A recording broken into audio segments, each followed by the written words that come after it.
episode last week, you'd have seen me cruising down the Yamuna in Allahabad and taking a holy dip in the Sangam.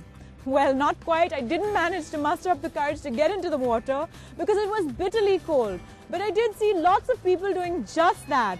And today I'm off to Varanasi because Allahabad and Varanasi are like twin siblings in terms of religious significance. They're also very closely located. So if you come to Allahabad, it's really worth making the drive to Varanasi. And to take me there, I have the fabulous new Mercedes C-Class, a car that's powerful and comfortable. I also believe that NH2, which connects Allahabad to Varanasi, is a brilliant highway. So with beautiful roads and a great car, I really couldn't be asking for more. See you in Varanasi.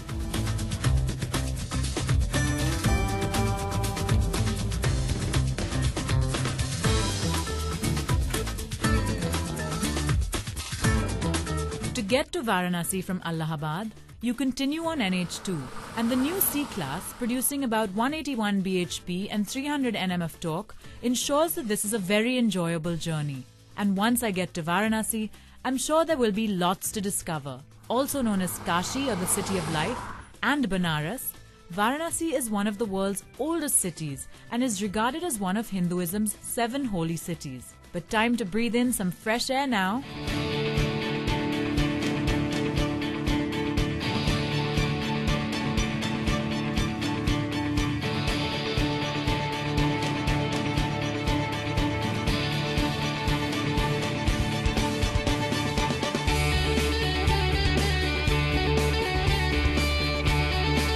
My first stop in Varanasi is of course the Banaras Hindu University. Now this is one of Asia's oldest and largest universities, and it attracts scholars from all over the world, particularly to study Sanskrit literature and Hindu scripture. It's produced several renowned artists, academics and scientists, and the campus is truly a lovely place to walk around in.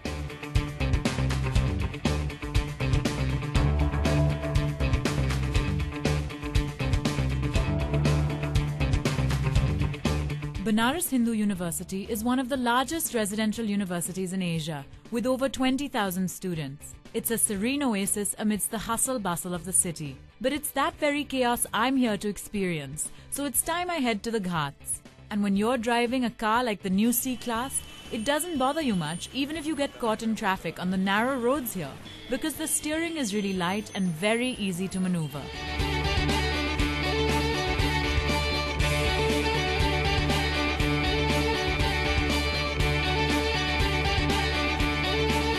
Well, once again I find myself on a boat floating down the river Ganga, but I'm not complaining because I'm sure this time it's going to be just as wonderful as it was in Allahabad as well.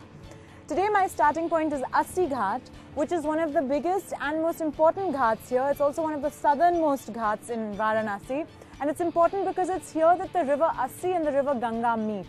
And I'm going to make my way now to Dashashwamedh Ghat, so I'm looking forward to the journey.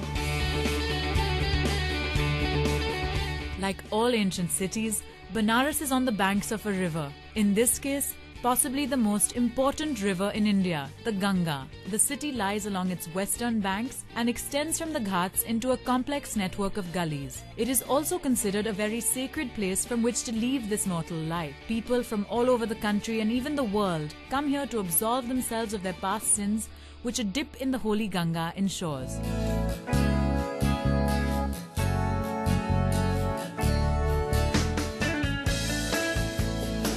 After a short boat ride, I've arrived at Dashashwamedh Ghat, which is one of Varanasi's most colourful and lively ghats. And it gets its name because it's believed that Brahma sacrificed 10 horses here. Now, I haven't yet explored Varanasi on foot, so I'm really looking forward to getting a sense of the labyrinth-like gullies that comprise this city. But one of the most beautiful sights to see in Varanasi is the Ganga Aarti, which happens every evening right here. So I promise you I'm going to be back to witness that spectacular event. You can't come to Varanasi and miss it, so see you then.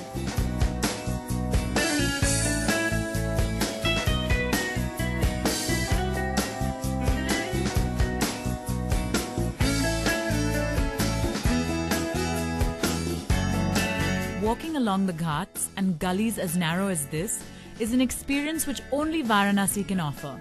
These lanes are the lifeline of Varanasi and bustling with activity, both commercial and holy. Walking around will amaze you.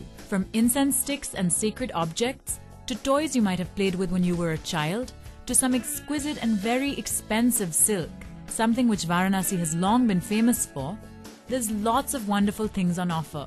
And at this point, my womanly instincts take over and it's time to see one of the most famous products from Varanasi, the silk saris.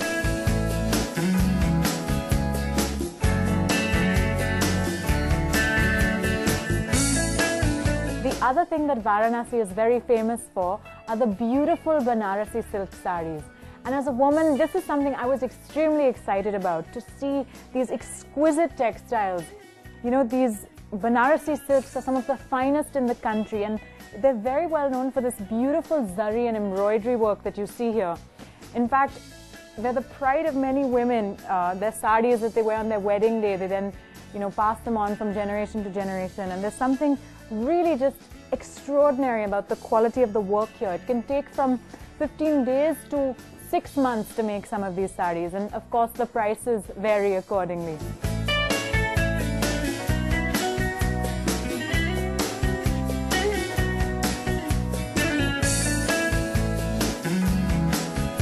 Varanasi is a famously holy city, and this could not be more evident than when you walk around. The streets are dotted with temples of all sizes. You can visit the holiest of them all, the Kashi Vishwanath temple at Godulia, making your way through the by-lanes. Or you could go to the new one at the BHU campus and walk around.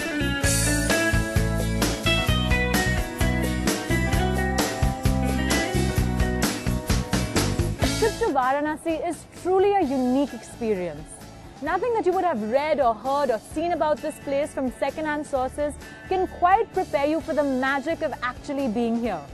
Whether it's walking through those gullies or across the ghats, or even taking a boat across the Ganga, there's something just inexplicable about the flavor of this city that you have to come and see for yourself.